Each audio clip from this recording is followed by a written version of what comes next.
Hey guys, what is going on? My name is Caleb Thornton and welcome back to another video. Today we're taking a look at a keyboard from HyperX and it's called the Alloy Origins Core, which comes in a TKL layout. So stick around to hear about the build quality, features, performance, the pricing, whether it's gonna be right for you. You can find the Alloy Origins Core on Amazon for just $90, which is still pretty stinking expensive, but it's not as much as some of those maybe more higher end and premium boards are charging, but also not on the low end. So a good middle ground here, I would say. You can pick this up in either their aqua, blue, or red HyperX branded switches. The one I have today does have their aqua switches in it. And out of the box, besides getting the keyboard itself, you're also gonna get included detachable USB Type-C cable, along with a quick start guide just to help you get started. Starting off with build quality and design on this thing, that's definitely gotta be one of my favorite parts. You get a full metal or aluminum body on it, which not only creates a really nice premium feel, also makes for a super solid board. So even when I'm putting a decent amount of pressure in this, absolutely no flex in it because of that. It also does have a nice thin profile, which makes for a really clean, minimal look overall. And I really like that. Again, this is in a TKL layout, so you're not getting things like your number pad on it, or your 10 key, obviously, hence the 10 key list name. So just make sure you guys are fine with that, but you also still get things like your arrow keys and your shortcuts, as well as your F-row, so you get all those nice things still. You get a floating key design over the board itself, which I think looks really good, especially with the RGB on, which is pretty stinking bright. Kind of reflects off that aluminum top plate and kind of creating a cool separation between that plate and then your top or the bottom of your keycaps, which I think looks really nice overall. You're gonna find your USB-C port on the back right side of the keyboard, which you can use with the included braided cable they have, which is actually pretty nice. Or obviously you could just throw a USB-C cable you already have on your desk in there too, if you don't wanna switch out with the one that's included. Looking at the bottom of the board, you do get 4 rubber feet on the bottom just to help it not slide around, as well as 2 levels of incline that you can use with the legs on the back, which is nice to see that amount of adjustability there. So if you're someone that likes to take advantage of that, the option is available to you. The keycaps on this are a single shot ABS plastic, which is definitely one of my least favorite parts of it because basically as soon as I started using it, I could already see my oils, or my finger oils like on the keycaps immediately, which is, it's not like a deal breaker or anything, obviously. The plastic just feels smooth like an ABS plastic, and then it's showing finger oils on it. If there's anything I would recommend upgrading on it, would definitely be the keycaps, and HyperX does offer some good keycaps, which are pretty cheap actually too. I think for around $20 to $30 you can get a set of even like pudding double shot keycaps. So if there was anything to change out in this board, I would just say buy it with a pair of keycaps, or maybe get it, test them out, see if you like it, then pick those up, because that would really help bring this board up to that next level. For switches in this board, it is using HyperX's own branded switches, and again, the ones I have in the board with me today are the aquas. I would like to try out some of their other ones to see the sound profile difference between them.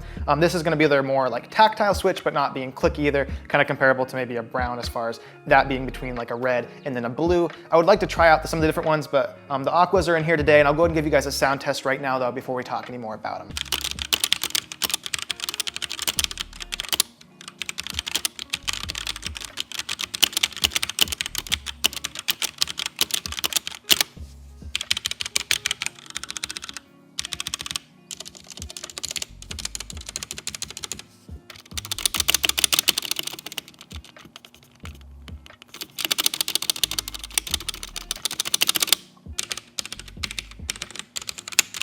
Overall, I think they sound really nice and about what you'd expect from a tactile switch, of course. They are decently loud and pingy, and I think a lot of that is due to the fact of that metal frame or the full metal construction of the body, kind of how it resonates off that. I don't think it sounds bad. I think it's exactly what you'd expect. And again, I would like to test out their even more linear switch, would be, I would expect to be quite a bit quieter, is their red. But with the aquas, a little bit of pinginess there, but again, nothing that you wouldn't expect with that metal case design and a more tactile switch option.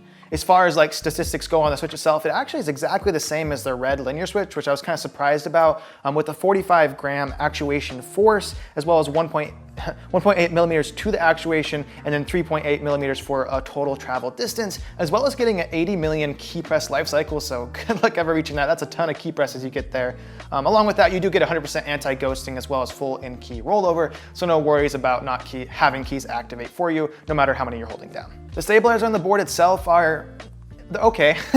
I feel like I beat a dead horse here. I always bring this up every time. The spacebar, usually gonna be the biggest culprit on any board, with it stretching the longest distance, of course, and it's no exception with this. This one does give me a decent amount of rattle. Again, it's nothing like to the point where it's unbearable. It's what you'd expect, and with the price they're offering, I still think the quality's there. I just like to point it out so you guys know what you're getting. Quickly going over the lighting options this board offers, it's all customizable within their Ingenuity software, and there you can choose to either apply effects to just individual specific keys or the whole board at once, and once an effect is chosen, you can change up things like speed, brightness, the angle. So there's a lot of options there in between those. With mixing and matching those, you're gonna be able to basically get anything you want, along with the RGB color spectrum, which spans a wide array of up to over 16 million color options there.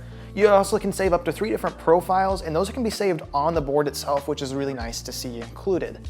The lighting looks really good so far. Software has been easy for me to use and gave me the functionality I would expect out of it. So overall, big thumbs up for that. Overall, just to wrap it up, I would say I definitely think this keyboard gives you what you'd expect. You're getting a really solid build quality with that full metal frame, of course, and you're also getting solid features, fast switches. I think it sounds good. Biggest complaints again are the keycaps and those stabilizers. Stabilizers being pretty good, main culprit being the spacebar again, being a little rattly. If it's something you're really sensitive to, it might bother you, but for most people, it probably won't notice it too much or not have it bother you that much. Again, you do get different switch choices too, so you get a little bit of variety there with that. And overall, the biggest thing I'd recommend just upgrading on it would be those keycaps. I think that would really help bring it to that next level. Overall, definitely a recommendation from me. Thank you guys so much for watching the video, and if you found it helpful or informative, please do hit that like button for me, as it really helps me out, and it only takes a click from you. And if you enjoy this type of content and you want to see more tech reviews, definitely subscribe, because I have a lot more coming just like this. If you guys have any questions about the keyboard or my time using it, or just about it in general, definitely leave it in the comments down below, and I'll try my best to get back to you quickly and with the best and most accurate response I can. And I'll see you guys in the next one.